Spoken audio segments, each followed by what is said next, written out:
จุงเย็นฝ่าฟันทุกเห็นต่อไปหน้าจะบ่ไหวหวันแต่เนิ่นเจิญพี่น้องมาฟังรายการธรรมะเบิกบานตอน6 โมงเจ้า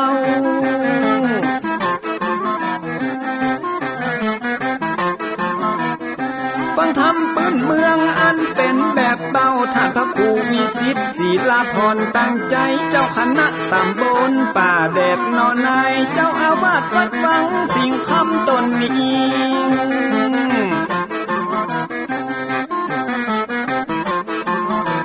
อนุรักษ์ของเก่าล้านนาก่อนกี่เมื่อลูกหลานเฮาตีเกิดมาด้วยกันรักษาของดีเก่าเกลือได้อยู่กู้ถิ่นล้านนาฟังทำแล้วของแผ่วจิตใจเหมือนป่าอยู่ในนาทีนั้นน้ำ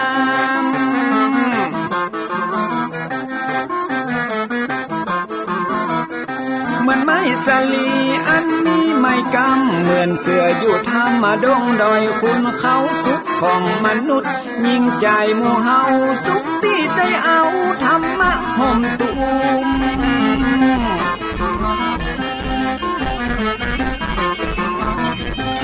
ใจคนใดมีธรรมห่อหุ้มใจ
ก็ขอ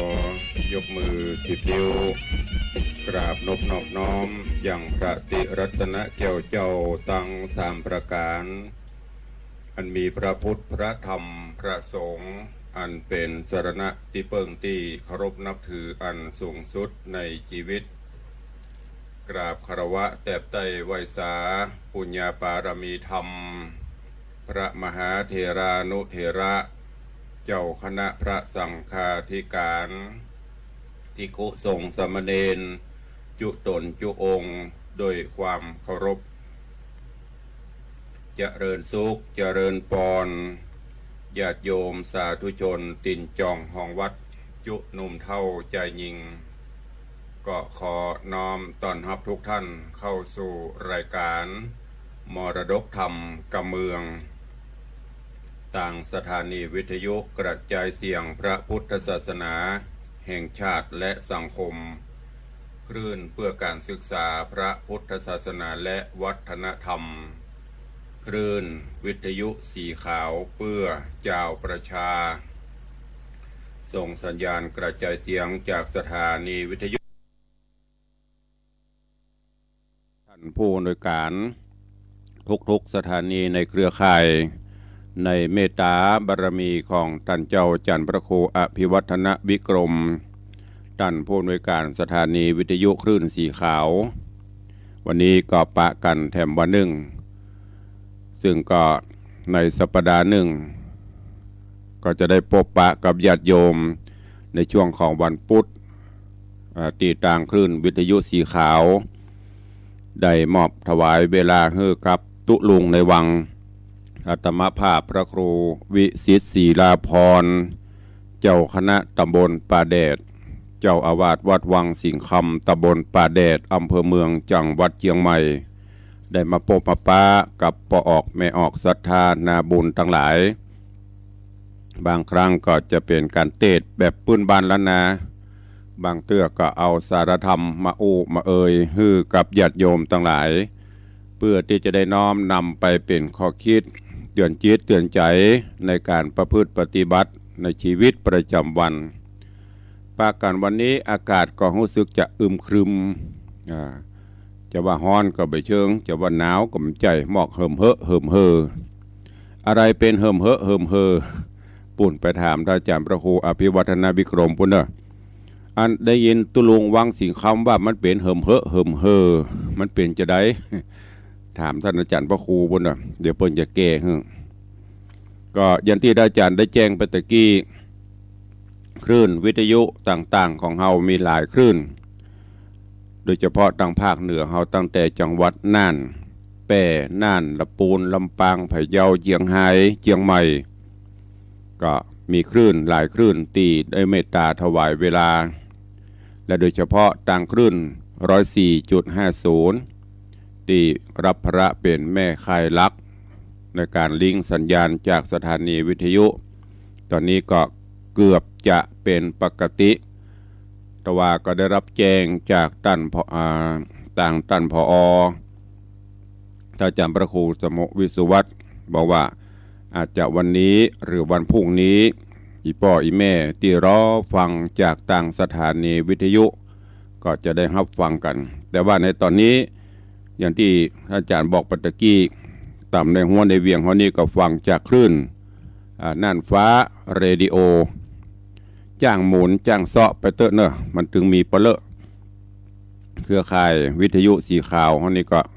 หลายคลื่นที่เปิดมอบถวายเวลาหลายสถานีน่านฟ้าเรดิโอคลื่นความถี่ 100.25 เมกะเฮิรตซ์แล้วก็แถมที่หนึ่งก็คือ CM77 วิทยุอินเทอร์เน็ตล้านนา 97.5 ในละแวดเวียงหมู่นี้อีพ่ออีแม่จะไปดึกอยู่ที่เดียวอย่างเมื่อก่อนได้ยินว่าจะไปติดกันที่อยู่คลื่น96ลาจนเอาสกอตเทปปิดไว้ห้ามหมุนของแม่มึงเนอะ มันก็เลยไม่ได้ยินที่ไหนสถานีมีหลายสถานีอย่างเมื่อเจ้าวันเนี้ยตั้งแต่เมืองน่านมาหมุนไปเถอะมันถึงเจอสักที่ถ้าหากว่าเข้าไปทางอินเทอร์เน็ตได้ก็ไปพอใน Facebook ไลฟ์อย่างตอนนี้ Facebook ไลฟ์สดของวัดวังสิงห์คำของสถานีมรดกธรรมวัดวังสิงห์คำจราจรของวัดไฟหินของ104ธรรมะคลายเครียดมื้อนี้เพิ่นก็จะลิงก์ได้หันถึงรูปได้ฟังถึงเสียงต้องเตรียมพร้อมเนอะอีป้ออีแม่เฮา พร้อมมาอย่างตุลุงโทรศัพท์ประเดี๋ยวก็รุ่นใหม่ละตันสมัยละเฮ้ยลูกหลาน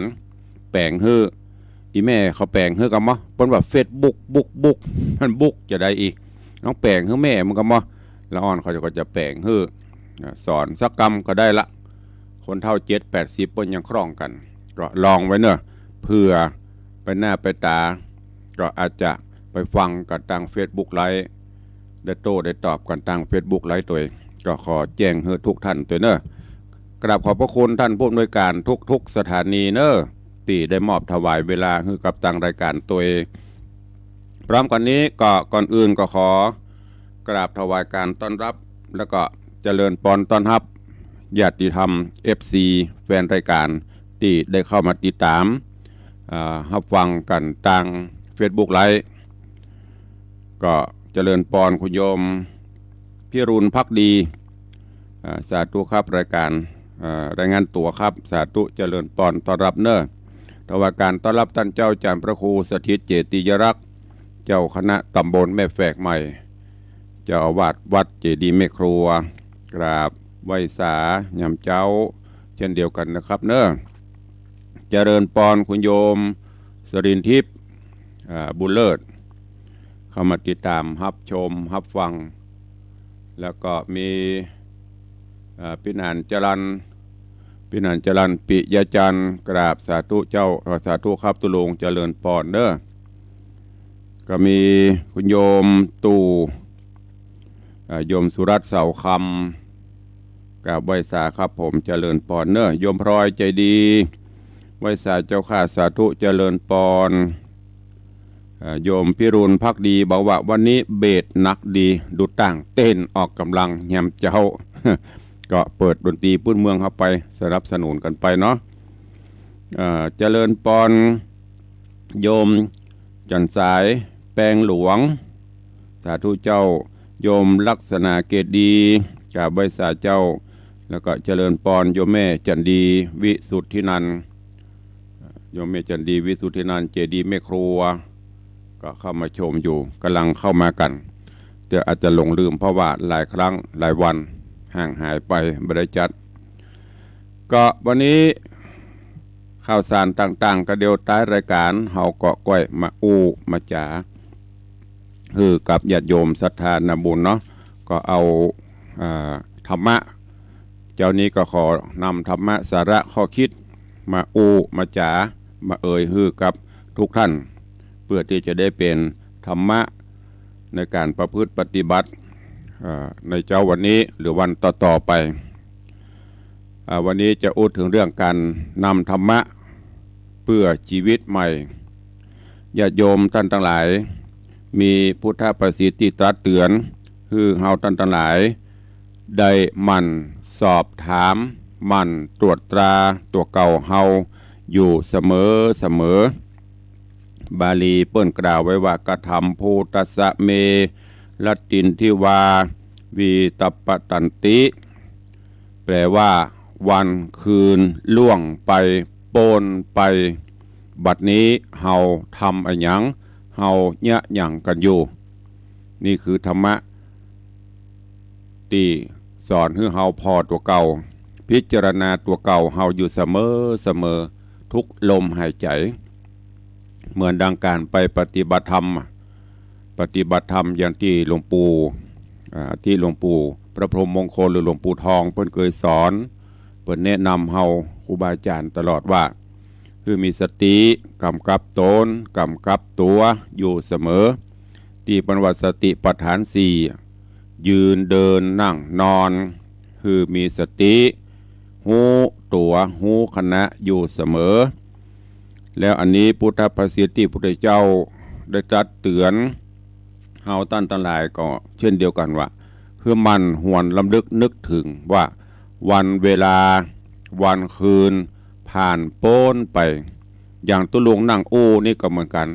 ครูบาอาจารย์อีป่อยแม่อยู่ทางวัดทางวาทางบ้านทางจองก็เหมือนกันมันป่นไปจากวินาทีเป็นนาทีเป็นชั่วโมงเป็นวันเป็นคืนเป็นเดือนเป็นปีไปเรื่อยๆไม่ได้หยุดรอไผ่แล้วเราก็ต้องมาหวนคืนว่ามันป่นไปจะให้มันไปโดยเปล่าประโยชน์กันทุกนาทีมีค่าเราก็ต้องมันเตือนมันนี่อยู่เสมอประโยชน์คือตัวเลิกของประโยชน์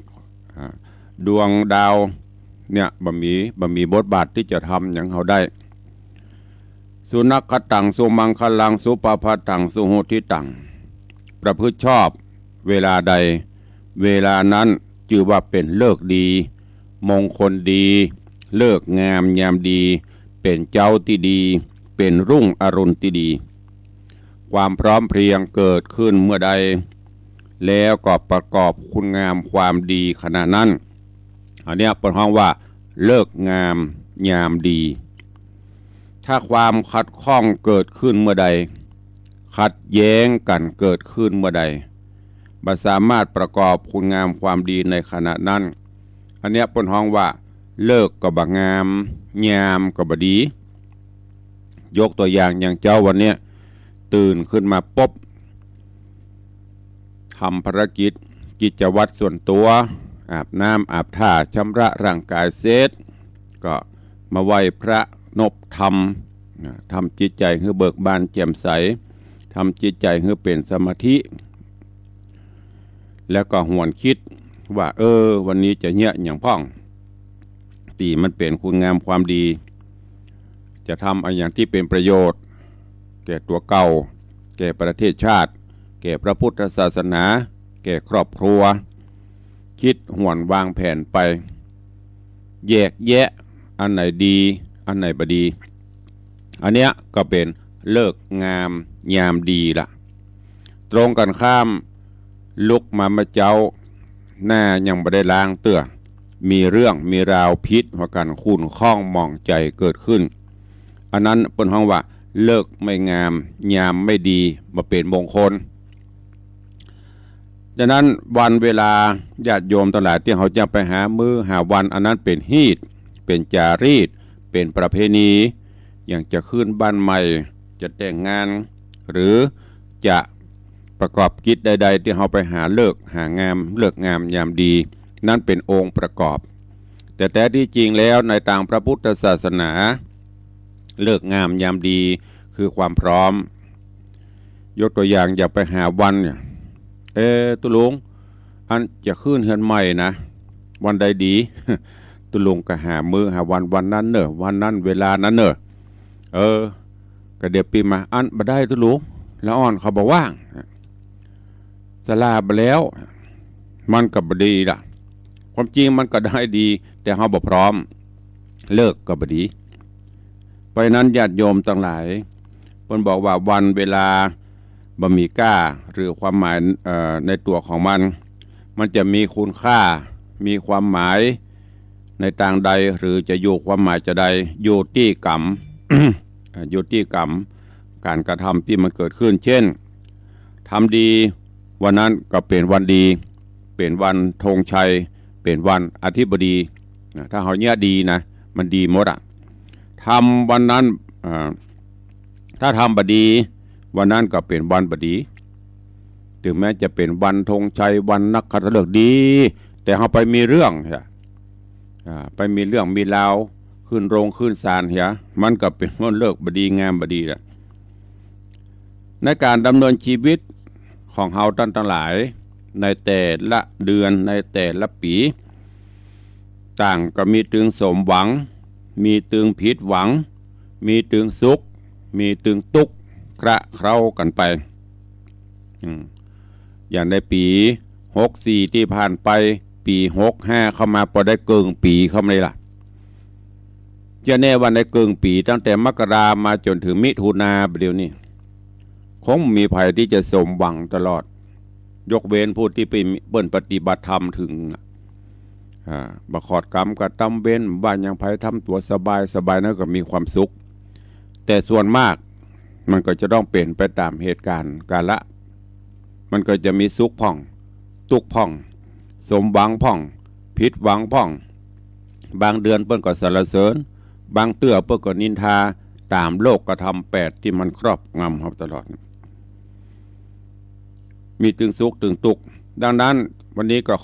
ขอฝากธรรมะข้อคิดเพื่อชีวิตใหม่ให้กับทุกท่านญาติโยมสาธุชน FC แฟนรายการกูคนเพื่อที่จะได้นำไปปรับปรุงแก้ไขปรับปรุงอารมณ์ปรับปรุงนิสัยให้อยู่ร่วมกันด้วยความผาสุก10 อย่าง10 ประการในวันนี้ธรรมะประการที่1ในยุคปัจจุบันสถานการณ์เช่นนี้หันหน้าเข้าหากันบอกว่าจะเป็นผัวเป็นเมียเป็นเพื่อนเป็นฝูงเป็นพี่เป็นน้องเป็นอย่างก็ตามหรือคนในประเทศคนในโลกเขาเนี่ยหันหน้าเข้าหากันมีปัญหามีอะไรอย่างจะฮื้อปรึกษาหารือกันจะไปเผชิญหน้ากันจะไปประจันหน้ากันถ้าเฮาบ่โอ้บ่ปรึกษาหากันมันก็จะเป็นดินปอกหางหมูบอกว่าจะได้ครอบครัว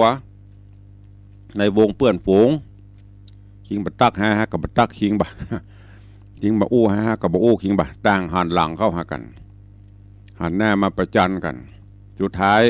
ก็เกิดผลเสียถึงกู้นะต้องมันหันหน้าเข้าหากันอู้จ๋าปรึกษาหารือกันประชุมกันเนืองนิดประการที่2มันแก้ไขนะมันแก้ไขจะไปมัวคิดที่จะแก้กฎหมายแก้กฎกติกาแก้สังคมเหมือนอย่างประเดี๋ยวนี้รัฐบาลถึงฝ่ายรัฐบาลถึงฝ่ายค้านแก้กฎหมายลูกแก้กฎหมายต้นแก้นั่นแก้นี้แก้กฎกติกาสังคมเพื่อให้เข้ากับกิเลสของตัวเก่ามันก็บังเกิดอย่างดีขึ้นพอรัฐธรรมนูญเมืองไทยเขานี่กี่ฉบับละแก่แล้วแก่แหมฉีกแล้วฉีกแหมอันนั้นกับบดีอันนี้กับบถูกเพราะมันบ่เข้ากับกิเลสของตัวเก่าผลประโยชน์มันบ่ลงตัวทางที่ดีคือแก้นิสัยแก้สันดานของเฮาเนี่ยคือเข้ากับกฎคือเข้ากับกติกาบอกว่าจะเป็นวัดวาอารามก็เหมือนกันพระเจ้าพระสงฆ์องค์เนนลูกพระลูกเนนก็เหมือนกันเมื่อเปิ้นมีกฎระเบียบมีกติกาเฮาก็ต้องตั้งเฮาก็ต้องปฏิบัติจะให้มันถูกใจหมดมันก็เป็นไปบ่ได้จะให้มันแย่หมดก็เป็นไปบ่ได้เปิ้นจะออกกฎออกอย่างมาเปิ้นก็ต้องคำนึงเอาประโยชน์ส่วนรวมเป็นหลักอันนี้เป็นต้นต้องแก้ที่ตัวเฮาปรับปรุงตัวเฮาเพราะเปิ้นว่าอยากดีฮื้อแก้ไขถ้าไผอยากจะบรรลัยก็ฮื้อแก้ตัวประการที่3ฮื้ออภัยญาติโยมท่านทั้งหลายความผิดพลาดเป็นเรื่องของมนุษย์แต่การหูจักฮื้ออภัยเป็นนิสัยเป็นวิสัยของเทวดาจะไปผูกใจเจ็บจะไปคิดอาฆาตพยาบาทจะไปจ้องล้างจ้องผ่านจ้องเวรจ้องกรรมกันคืออภัยกันไปเถอะอภัยทานนี่เป็นสิ่งที่ประเสริฐสุดจะไปผูกใจเจ็บกันจะไปจองเวรกันคืออภัยคือโอกาสกันเพราะถ้าบนบอกว่าถ้าบ่มีการฮื้ออภัยผิดและความคิดที่จะลืมซึ่งความหลังจะไปเสาะหาความสามัคคียากถ้าบ่รู้จักฮื้ออภัยกันนะมีความสามัคคีบอกว่าวัดนั้นว่าบ้านนั้นสังคมนั้นถ้าบ่รู้จักแยกแยะฮื้ออภัยกันล่ะ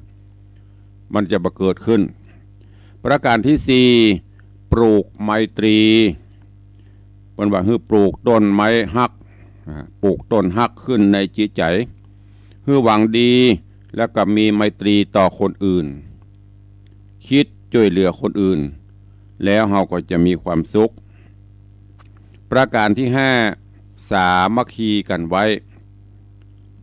ชาติใดไร้รักสมัครสมานจะทำการสิ่งใดก็ไร้ผลอย่างที่พูดว่าถ้าแต่ความสามัคคีมันว่าชาติในบ้านในครอบครัวในวัดในวาก็ในหน่วยงานถ้าไปคนที่คนต่างเนี่ยความสามัคคีบ่มีเนี่ยบัดถ้าไปเสาะหายังพยายามหักไกลปองดองพร้อมเพรียงกลมเกลียวกันไว้เรื่องใหญ่ก็จะเป็นเรื่องน้อยยกตัวอย่างไปเนี่ยการเนี่ยอย่างท่านอาจารย์พระครูอภิวัฒนวิกรมครูบาอาจารย์หลายวัดหลายวาหลายรูปหลายองค์ที่เปิดทำการทำงานอย่างไปแปลงหั่นแปลงนี่ก็ด้วยความสามัคคีกันหรอกกาตุเจ้าคนเดียวก็กึดบรรลุก็ต้องช่วยกันตึงญาติโยมสามัคคีปรองดองกันงานน้อยก็จะงานใหญ่ก็เป็นงานน้อยสำเร็จมันบอกว่าความฮักมีเพราะสามัคคีมาความฮักโรยราเพราะมันมีมาของสามัคคีประการที่6โปร่งใสในภาพพจน์กำอูที่เป็นเหตุฮื้อบ่เข้าใจผลงานที่ปรากฏแก่สายตาก็ต้องเป็นที่สังคมยอมรับได้โดยความชื่นชมนิยมยินดีแล้วก็ทำในสิ่งที่ถูกต้องโปร่งใสตรวจสอบได้อย่างประเดี๋ยวที่มหามักจะได้ยินผลสมัครนั้นสมัครนี้โปร่งใสตรวจสอบได้มีอันใดสงสัยตอบถามได้อันเนี้ยคือภาพพจน์ที่ดีมันมีเรื่องทุจริตอย่างมาเกี่ยวข้องบอกว่าจะเป็นสถาบันใดครอบครัวใดที่ไหนก็ตามตรวจสอบกิจการการบริหารงานได้ก็จะเป็นที่ยอมรับประการที่7ลดอาชญากรรมก็คือการควบคุมความประพฤติให้อยู่ในระบอบของศีลธรรมโดยเฉพาะศีล5อันเป็นหลักในการประพฤติปฏิบัติการอยู่ร่วมกันในสังคมเฮาถ้ามีศีล5นี่ท่านหลายลองรับตานึกพอถ้าทุกคนทุกบ้านทุกสังคมมีศีล5ผู้พิพากษาก็บ่ต้องมีตำรวจก็บ่ต้องมีคอกก็บ่ต้องมีเพราะกู้คนมีศีล5มันเป็นจะได้ตุลุงก็เฮาไปลักไปโจกของไปเปิ้นบ่ลักของเฮาบ่ลักของไปจอดรถเครื่องไว้ไหนก็ได้เอาเกิบไว้ไหนไผก็บ่ลักเนี่ย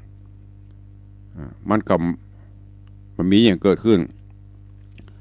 เฮาไปฆ่าเปิ้นฆ่าเฮาบ่เบียดเบียนชีวิตกันสัตว์ก็อยู่เปิ้นก็ฮักของเปิ้นเฮาก็ฮักของเฮามีการเบียดเบียนชีวิตบีทาฆ่าฟันบั่นแตงไผแล้วจะมีผู้พิพากษาไปอย่างประตัดสินไผเฮาบ่ไปลักไปจกของเปิ้นเฮาบ่ไปเล่นจู้สู่ผัวเมียไผฮักนวลสงวนตัวฮักกู้ข้างของเฮาของไผของมันกู้ไผกู้มันไปยุแยงปุกปั่นไปปุกระดมสร้างอย่างไผ5ข้อเตี้ยบรรทัด8บรรทัด10บรรทัด227 28 230อย่างก็5ข้อนี่โลกนี้น่าอยู่สังคมนี้ม่วนอาชญากรรมต่างๆมันก็จะลดลงเพราะสังคมเพราะเฮามีศีลมีธรรมข้อที่8ทำตนให้เป็นแบบอย่างดำเนินชีวิตด้วยความสะอาดบ่มีแผลทั้งต่อหน้าและรับหลังก็คือความโปร่งใสนั่นเป็นแบบเป็นอย่างด้วยการแนะก็คือบอกให้หูด้วยการน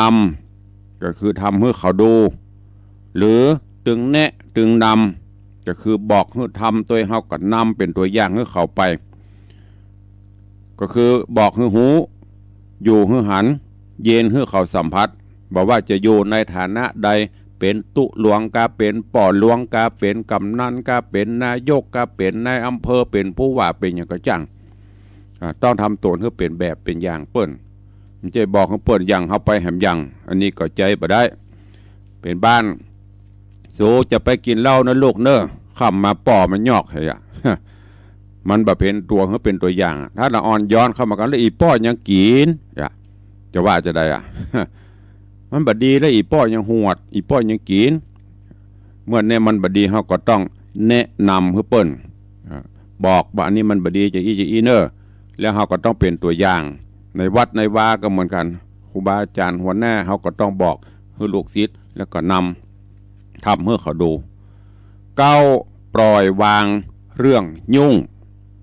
กิจอันใดที่นำมาซึ่งความทุกข์นำโทษมาฮื้อตัวเก่ามาฮื้อครอบครัวมาสู่สังคมมาสู่สถาบันเฮาก็บ่ควรที่จะ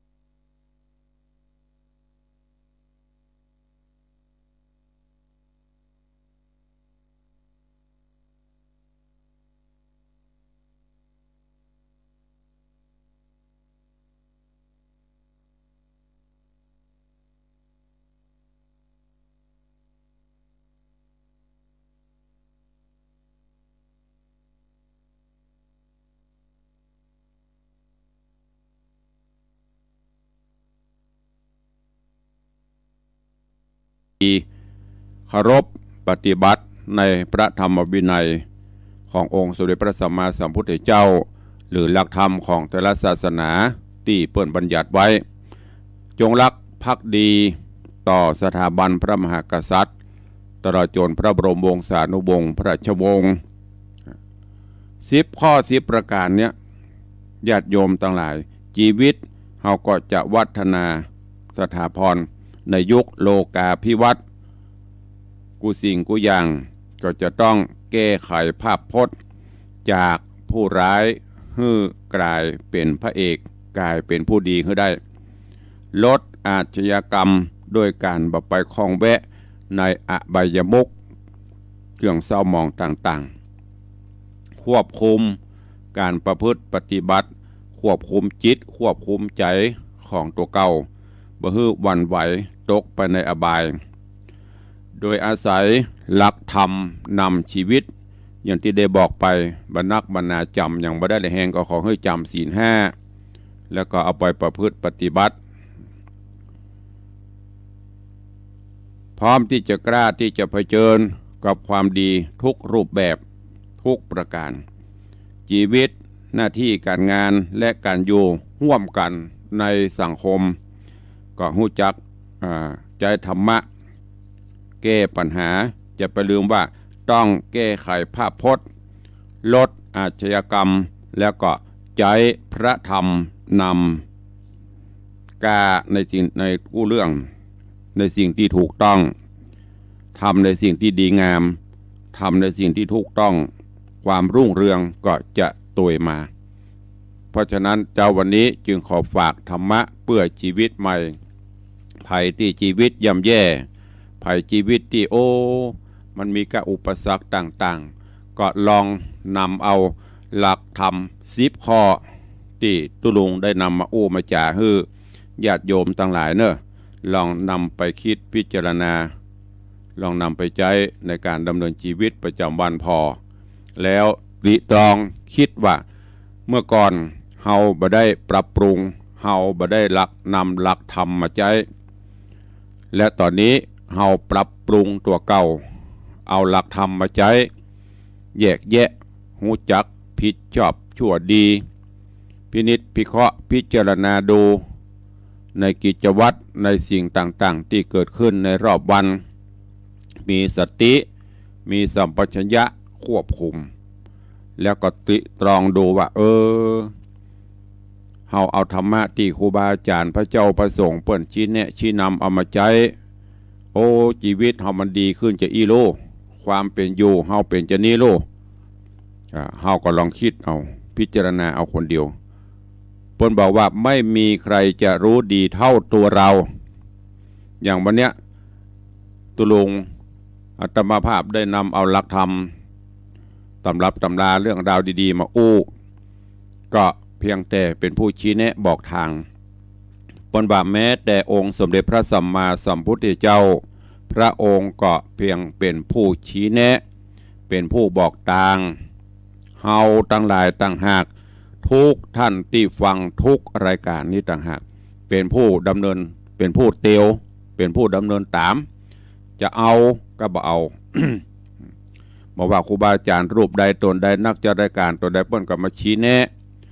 มาบอกมากล่าวหนทางเส้นนี้เนอต่างแห่งความเจริญ เส้นนี้เนอหนทางแห่งความหายนะต่างเส้นนี้ปัตตาแน่เปิ้นกำลังขุดหลุมเนออย่างยกตัวอย่างคือหันอย่างสมมติเปิ้นกำลังแปลงถนน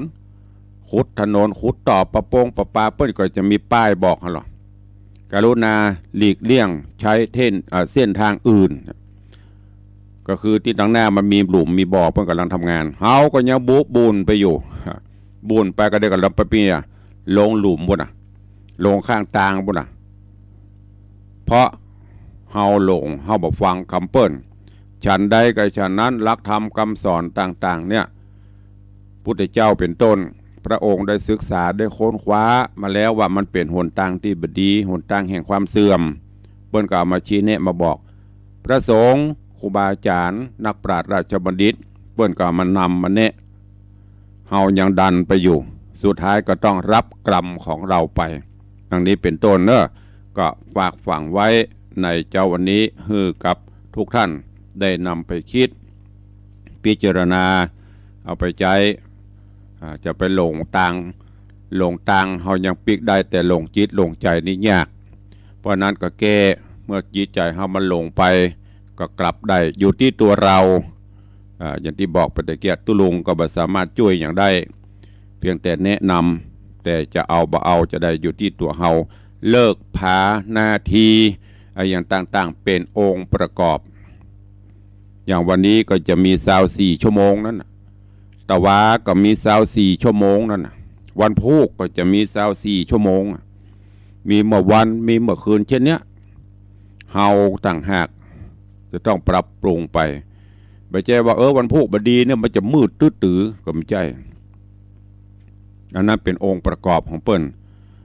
เป็นข้อชี้แนะบ่ได้ดังนั้นวันนี้ฝากฝังไว้เด้อกับทุกท่านนำไปคิดพิจารณาถ้าหันบดีก็เอาไปใจไม่ได้สงวนลิขสิทธิ์นะ เอาไปใจในการดำเนินชีวิตประจำวันของทุกท่านตัวเองเวลามันบุยนะอย่างที่บอกไปตะเกียทุกวินาทีมีค่าเผลอแป๊บเดียวผ่านไปละกึ่งชั่วโมงปลายละกำเดียวก็จะหมดเวลาละก็หวังว่าธรรมะสาระข้อคิดในเจ้าวันนี้คงจะเป็นประโยชน์นะกับทุกท่านบรรนักก็หน่อยเนอะก็ก่อนที่จะได้อู้จ๋ากับพี่น้องศรัทธาในเจ้าวันนี้ตุลุงก็ขออนุญาตนำข่าวสารมามาจ๋าเนอะข่าวสารของทางวัดวังสิงห์คำส่วนข่าวสารของทางที่ต่างๆนั้นจันพระครูอภิวัฒนวิกรมท่านเจ้าก็ได้ชี้ได้บอกไปแล้วในส่วนงานของวัดวังสิงห์คำวันนี้ก็รวดเจิญพี่น้องตังคลื่นวิทยุสีขาวฮัตตัวเนอร์ที่ฟังตุลุงวังสิงห์คำอยู่อันได้ยินกับตุลุงเนี่ยจังลืมนะตุลุงที่ไหนก็ตุลุงในวังก็คือวัดวังสิงห์คำในวันที่26 27 28ที่จะถึงนี้เนอะก็น้อมเจิญจวนทุกท่านร่วมงานทำบุญประเพณีส่งน้ำพระธาตุประเพณีใส่ขันดอก108และถวายทานต้นเงินโดยเฉพาะต้นเงินก็เพื่อสมทบสร้างห้องปลดทุกข์ห้องน้ำห้องสุขาตีวัดวังสิงห์คำตอนนี้ก็ลื้ออันเก่าแล้วก็สร้างอันใหม่ก็ใช้งบประมาณนักอยู่ประมาณ1 ล้านบาทถึงหมดถึงมวลมีอยู่14 ห้อง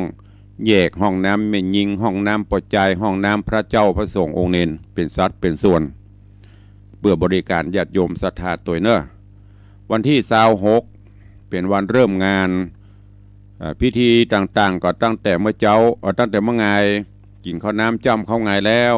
9 โมงเป็นต้นไปเด้อ ญาติโยมก็สามารถที่จะมาส่งน้ำพระธาตุมาใส่ขันดอกวันที่26นั้นเป็นวันเริ่มงานเมื่อไงก็จะมีการอัญเชิญกล่าวยื่นโยงองค์การเจิญพระธาตุเจ้าเจดีย์จุติจุโหนจุแห่งพระธาตุประจำปีเกิด ได้มาผสมจุ่มนุมในมณฑลพิธีที่วัดวังสิงห์คำเพื่อให้ญาติโยมศรัทธาได้สละสลงส่งน้ำมีพิธีขึ้นเต้าทั้ง4บอกกล่าวเล่าขานเทบุตรเทวดาตามฮีตตามหอยหลังจากนั้นก็เปิดโอกาสญาติโยม ภาคค่ำเวลาประมาณ18 นาฬิกาหรือ6 โมงแมลงนิมนต์พระเจ้าประสงค์มาเจริญพระพุทธมนต์สมโภชแล้วก็ประธานทางฝ่ายสงฆ์ทางฝ่ายคฤหัสถ์ก็จะร่วมกันส่งน้ำส่วนการใส่ขันดอกเปิดโอกาสให้ญาติโยมใส่ตลอดผักเมื่อวันก็มีเมื่อคืนก็มีเนอะวันที่27ก็เช่นเดียวกัน28ก็เช่นเดียวกันพิธีส่งจะมีภาคค่ำส่วนภาคกลางวันก็จะเป็นการตานต้นเงินผ่องศรัทธามาใส่ขันดอกผ่องตามสะดวกสบายว่างมาเจ้าว่างเมื่อวันก็มาเมื่อวันว่างเมื่อบ่ายก็เมื่อมาบ่ายว่างค่ำก็มาค่ำจนถึงเมื่อคืนพวกน่ะประมาณ10 โมง11 โมงหรือเที่ยงคืนถ้าศรัทธาเหือดหายก็จบเริ่มวันต่อไป3 วัน 3 คืนเนอะพี่น้องตังเป๋ตังนานป้อนานประเสริฐก็ลองเอาศรัทธามาพ่องกันเนาะ เอาไปเอี่ยวในวังบ่หรือตังเจียงไฮ้ตังเจียงไฮ้ก็ดีตังใดก็ตามหลายๆที่ทุกที่ตุลุงเจิญมดเนอะใครๆบ่เคยมาวังสิงคำบ่เคยหันตุลุงในวังเข้ามาอยู่ต้อนรับญาติโยมตลอด3 วัน 3 คืนนี้แล้วก็เจิญแป่งต้นเงินต้นสตางค์เด้อมาคนละต้นละต้นเด้อปัจจัยถ้าใดก็สุดแล้วแต่ตามจิตเจตนาศรัทธาเอามาจุมาหอมกันเพื่อร่วมฉันทะสามัคคีแป่งห้องสุขาห้องปลดทุกข์ฮือมันแล้วไปเหรอเพื่อได้คาใจให้มันเสร็จได้ใช้เป็นสาธารณประโยชน์อันนี้ตุลุงก็ฝากไว้กับทุกท่านเนอะที่ฟังรายการของตุลุงอยู่ตลอดก็น้อมเอิญเจิญจวนและต้องกราบประทานอภัยครูบาอาจารย์ใจจริงอยากจะนิมนต์จุตนจุองค์เนาะก็โดยเหตุหลายๆประการทั้งที่หมู่เฮาเจ้าข้าครูบาอาจารย์ฮู้กันอยู่ก็ใจถึงใจอย่างที่อาจารย์พระครูอภิวัฒนวิกรมพูดว่านั่นใจถึงใจก็ฮู้กันละก็มาร่วมกันได้นี่ก็ฝากไว้กับทุกท่านตัวแล้วก็มีบุญด่วนในที่นี้ก็คือท่านผู้ใดมีเจตนาจะร่วมถวายทานเป็นต้นเงินก็แจ้งเข้ามาได้เนอะแจ้งเข้ามาได้ตลอดจนที่จะร่วมเป็นเจ้าภาพดอกบัวตุลุงเอาไหมอย่างดอกบัวก็จะเอามามัดเพื่อเปิ่นปูจาเพราะดอกบัวนี่มันจะเป็นอยู่ได้เมิน ดอกบัวนี้ดอกละ5 บาทดอกบัวคัดพิเศษนะถ้าคระกันไปนี้ก็ลดลงมาใครจะร่วมทำบุญถวายทานดอกบัวเป็นพุทธธรรมสังฆปูชาก็ได้เนอะดอกละ5 บาทก็มีโยมปเลี้ยงธนวัฒน์แม่เลี้ยงทัดพิชาสุสิงคำร่วมเป็นเจ้าภาพ1,000 ดอกเป็นเงินอยู่5,000 บาทมีแม่จันทิพย์เมืองมูล40 ดอกมีหมอมัทนาอัมพันธ์40 ดอกโยมวิไลฐานา40 ดอกแม่อุดคิดชัย40 ดอกโยมแม่สุทินนางสาวจิรพรลวน40 ดอกพ่ออรุณแม่สุวรสใจโต20 ดอก แม่สุธรรมอินทรีย์10 ดอก20 ดอกแม่เกศรชัยบุตรหรือแม่มน20 ดอกแม่มุกแก้วอ้าย20 ดอกแม่สายพินอินทยนต์10 ดอกโยมอมรรัตน์รัตนัง10 ดอกโยมกุลธิดาทองเชื้อ10 ดอกแม่ครูเหรียญทองจันที40 ดอกโยมบุญรัตน์โยมจันทากาบิละ20 ดอกแล้วก็ตะวานี้มีคุณโยมอย่างก็เดี๋ยวก็เด้อสุมาเด้อตะวานี้มีโยมเอาซองเพิ่นไปไว้ตั้งนอกแล้วกันถ้าจะลืม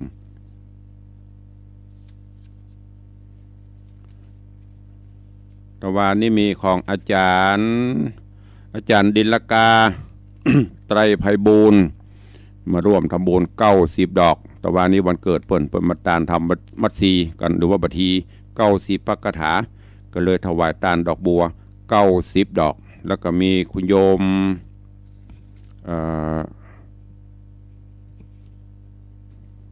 สุมาเด้อเนอะมันสับสนชื่อเอาชื่อเปิ่นไปไว้ไหนแล้วก็เดี๋ยววันต่อไปตุลุงจะประกาศต่อเนาะแล้วก็ขอบคุณคุณโยมธนะสัพพตานนท์เนอะสันกลางสันปะตอง ร่วมทำบุญสร้างห้องน้ำมาแถม2,000 บาทอนุโมทนาบุญตัวเองบัดเต้าแต่นั้นก็มีสังฆทานเนอะสังฆทานเขาจะถวายพระเจ้าพระสงฆ์ถึงมดถึงมวลประมาณ50 ชุดใครจะห่วมเป็นเจ้าภาพก็จะเลินปอนเจิญเนอะสังฆทานนี่ปีนี้จะทานทุเรียนทานทุเรียนคือตัวเจ้าพ่องเป็นลักก็มีทุเรียนเป็นลักแล้วก็ผลไม้เข้ามาชุดละ500 บาทใครจะเป็นเจ้าภาพก็แจ้งความจำนงเข้ามาได้ก็มีโยมปเลี้ยงธนวัฒน์แม่เลี้ยงทัดพิชาสุสิงคำอันนี้สังฆทานชุดใหญ่5 ชุด 12,500 บาทพิหารจรัญปิยจันทร์ 1,000 บาทแม่อุดคิดชัยแม่สุภลักษณ์ปินตาเสนแม่ศรีนวลลันจวนพ่อเท่าพงแม่เท่าบัวเงินบุญชัยโยมแม่ประพินอุ่นเรือนโยมไอ้พรตรีโยมปี้แสงซาเด็กชายแสงเมืองโยมจันต้าโยมย่งปอประเสริฐเมลดีหินแปลงปี่จงลักมีงานร้านนพกิจการพิมพ์โยมธนนวันธมนวันปันตาโยมแม่เวไลวสุทัศการโยมพี่จามจุรีสิทธิวงศ์โยมแม่คุเรียนทองจันทีพี่หมอมัฒนามพันธ์แม่คำปันสตุลแม่โยมสมศักดิ์สุริยพันธ์โยมหัสการโยมสรยามิเจริญแม่จันดีสุขเจริญพระดวงจันทร์อาคาธรรมโมพ่ออาจารย์บุญมาแม่ตุนแก้วทาคำแปงแม่มาแดงตาแม่จันดีสุทธินันแม่จันดีวิสุทธินันลูกหลานแม่อุ้ยลอยสุเจปุกโยมเฉลิมชัยชัยบงพ่อแก้วแม่ปั่นแดงตา แม่ขมูลสทเจียยศศรีธิวงศ์โยมบนรัตโยมจันทากาวิระอันนี้เป็นเจ้าภาพสังฆทานที่ถวายแล้วก็เจ้ามูลสถาที่หอมวันพระวันศีลตะวานี่ก็มีหลายคนอยู่ขอบคุณโยมแม่สุทินลวนด้วยเนอะ ห่วมเป็นเจ้าภาพสังฆทานโยมแม่จันเพนคำโปธานี่แล้วก็มีโยมอนันต์โยมวงเดือนทองซักรับสังฆทานโยมป่อดวงคำแม่จันตาคำพุทธโยมอาทิตย์โยมจันทิพย์พร้อมลูกหลานตันเต้าขอบคุณทุกท่านตัวเอาแล้วเนาะเวลาท้ายรายการใกล้จะหมดมันบวยนะเวลานะค่ะจะได้เปิดหน้าใหม่ให้อู้หูจ่ากับลุงใครจะอู้จะเอ่ยจะจ่าก็เข้ามาญาติโยมที่ติดตามตั้ง Facebook ไลน์เนอะใครจะมีเจตนาร่วมตันต้นเงินก็ดีเป็นเจ้าภาพดอกบัวก็ดีก็เข้ามาได้เอาสายแรกวันนี้เนอะเดี๋ยวเวลาแถมประมาณ 7-8 นาทีจะได้อู้ได้เอ่ยได้จ่ากับญาติโยมศรัทธาท่านใดมีจิตจะอู้จะเอ่ยกับตุลุงฟังจากที่ไหนตั้งใดแจ้งผลการรับฟังเข้ามาเนอะ0817836540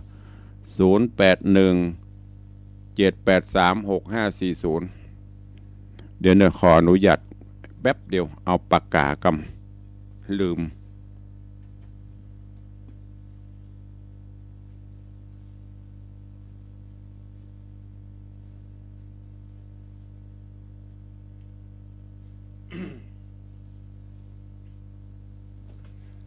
ใครฟังจากที่ไหนเอ่ย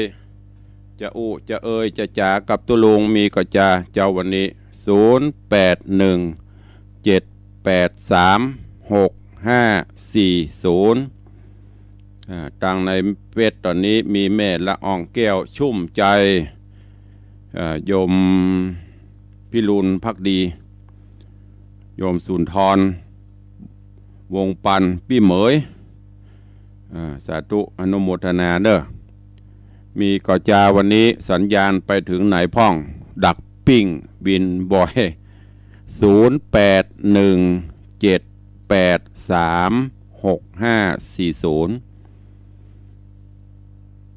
ไม่มีใครอู้กับตุลุงเลยเหรอวันนี้เงียบปิ้งวินวอยก็มีใครอู้กำเป็นยังอู้ไปจะไปลืมเนอะถ้าว่างเว้นโดยเมตตาธรรมน้อมเอิญเจิญจวนได้มาร่วมงานด้วยกันเนอะไก่เข้ามาแล้ววันนี้ก็แฮมกี่คำมาเนี่ยแฮมคำมานี่ละเดือน9ดับเป็นวันสุดท้ายของงานที่วัดวังสิงคำ เจริญปอน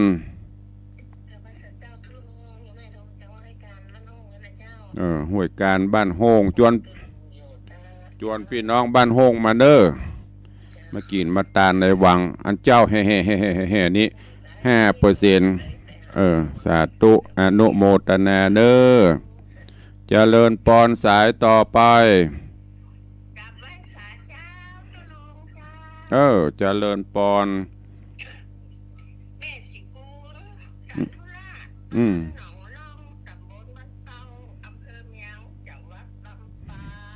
สาธุอนุโมทนากับแม่เด้อสาธุบุญรักษาเจริญปอนสายต่อไปปล่อยปุณธรรมเจริญปอนสาธุนปเนอจวนกันมาเอวในวังพ้องกันเด้อ3 วัน 3 คืนนี่ก็ลังว่างสักวันสักคืนกันหา สาธุนปเด้อเจริญปอนสาธุกับยมปอบุญธรรมเจริญปอน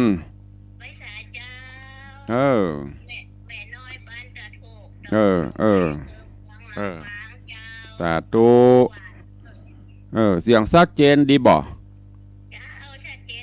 สาธุเนอบุญรักษาเจริญปอนสายต่อไป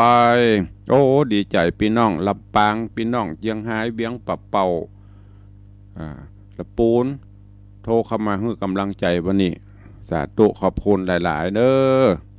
อมีตันได้แหมกอเดี๋ยวเวลาแถม5 นาทีวันนี้เข้ามาประเดี๋ยวนี้ประมาณ 6-7 สายใครจะรายงานโตเนาะฟังตุลุงในวังปกติตุลุงเตะเมืองเด้อเตะทำเมียง แต่วันนี้เลยเป็นธรรมะบรรยายให้ฟังเฮ็ดซะหน่อยมาละหันย่องกับมา หลายๆสาระหลายๆที่เจริญปอนแม่จันดีวิสุทธินั่นมาเป็นเตื้อเป็นโลงแม่ช่วงนี้ลมฟ้าลมฝนบางเตื้อกะ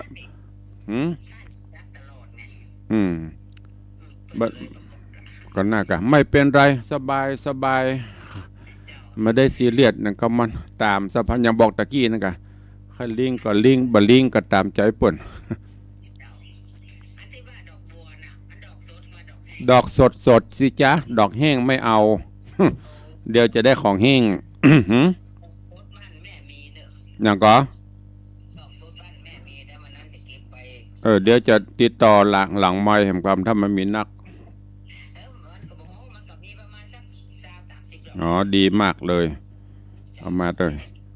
ประจะมาวันที่26อย่าแม่อันส่วนมากจะมา26บ้านโยมตู่วิเวกก็26แจ้งมาเพราะมันเป็นวันติดอีกอ่ะดีละโมทนาสาธุเนอเจริญปอนเจริญปอน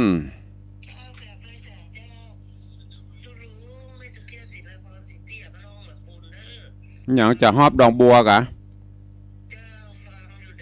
นึกว่าจะหอมดอกบัวอีฟังอยู่ตั้งหน่อย นิ่มได้สักดอกเนาะสาธุอนุโมทนาเนอบุญรักษาสิเตียบันโฮงอันจะได้มาก็ นี่นะ5%อันแน่นอนไปแน่นอนเต็มร้อย เล่นบ่ได้เนอะใครแล้วแต่บุญไผบุญมันได้มาก็ดีได้มากับเป็นหยังของจะนี่เนาะเจริญปอนว่าลำปางหนาแล้วปีนี้เนาะปีแล้วมานี่คือมางานวันเกิดกะไม่ใช่งานวันสงน้ำนี่ปีนี้ก็มากะสาธุถ้ามีโอกาสนี่มันจะมีบ่ได้บ่เนาะสาธุเด้อบุญรักษาเจริญปอนนางฟ้าสายบุญ ว่าฟังอยู่เจ้า เจ้า วันนี้มีหลายงาน ที่ว่าที่ก็มีเจ้า สาธุ อาทิตย์ต่อไปเนี่ย ก็บอกเขาเปิดไปหอมถ้าไปวัดตะวาได้หลายอยู่กะ ไอ้เจ้า บอกว่าบัตรสายต้นเงินบ้านแม่อันปานีไปหอมกับหอมฮันเนอร์มีคนไปกับไปหอมฮับเปิ่นกำสาธุเนอ ที่จะไป เออ ที่จะไป อนุโมทนาสาธุบุญรักษาสายฟ้านางฟ้าสายบุญยมเมปราณีพยัคฆ์ไข่หพลอีก3 นาทีสุดท้ายวันนี้แม่เลี้ยงทัดพิชาเข้ามาชูนิ้วโป้งมาโทรศัพท์เข้ามากะมันนี่พี่เหมยชูศรีแล้วก็โยมแม่เลี้ยงทัดพิชาสุสิงคำเข้ามาในไลน์โชว์นิ้วโป้ง เก่งมาละเฮ้ยรู้จักเอาโชว์นิ้วโป้งเข้ามาละ0817836540ฟังอยู่ที่ไหนตั้งใดรายงานโตวันนี้พี่น้องตั้งลำปางตั้งลำปูนเข้ามาหลายนี่อู้กันคนน้อยเนอะเวลามันน้อยบัดถ้าอู้เมินหมอกรายงานโตหมอกมีอย่างกันปุ๊บจบเอาแม่บุญปานว่าจะได้ฟังวิทยุปิดวิทยุตัวกะฮัลโหลอันขออนุญาตปิดก่อนเนาะถ้าจะอู้แล้วก็ขอให้ฟังจากโทรศัพท์นะถ้าไปฟังจากวิทยุนะมันฟังกันบอกเรื่องเอาป้อนานเสิร์ชว่าจะได้ฟังอยู่เจ้าฟังอยู่ครับเนาะเข้าใจดีมาเอวจะพ่องกะเนอะ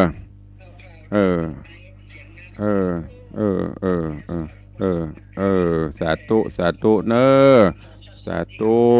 บุญรักษาสาธุเอาเจริญปอนแม่ปานสาธุฮะ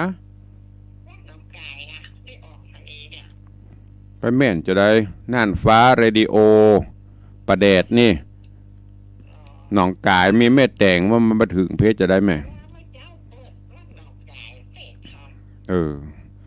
ก่อนวัดเตะทำน้องกายเปิ้นก็ถ่ายทอดเด้อสาธุเนออนุโมทนาขอบคุณแม่บุญปั่นมีงานใครจะอูดด้วยแหมมีไหมถ้าไม่มีก็จะได้ล่ำได้ลากันเด้อหมดแล้วเนาะเวลา7 โมงตรงก็วันนี้กราบขอบพระคุณครูบาอาจารย์จุตนจุองค์เด้อและก็ขอบคุณญาติโยมที่ได้เข้ามารับชมรับฟังทางจากสถานีวิทยุในคลื่นวิทยุสีขาวเพื่อเจ้าประชาคลื่นวัดหนองกายคลื่นของวัดพระธาตุเจ้าดอยสุเทพ96คลื่นของCM77คลื่นของน่านฟ้าเรดิโอวันนี้หลายท่านหลายคนตลอดจนที่ได้เข้ามาติดตามทาง Facebook ไลฟ์เวลาหมดเวลาขอนำรายการจากทุกท่านไปก่อนเนาะปะกันใหม่วันต่อไปวันพุธ104คงจะเป็นปกติคงจะได้ฟังกันอยู่ดีมีสุขเหมือนกันจุตนจุองค์จุผู้จุคนเนอยะตาโรธรรมาวัตันติอายุวันโนสุขังปะลัง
ท่านกำลังฟัง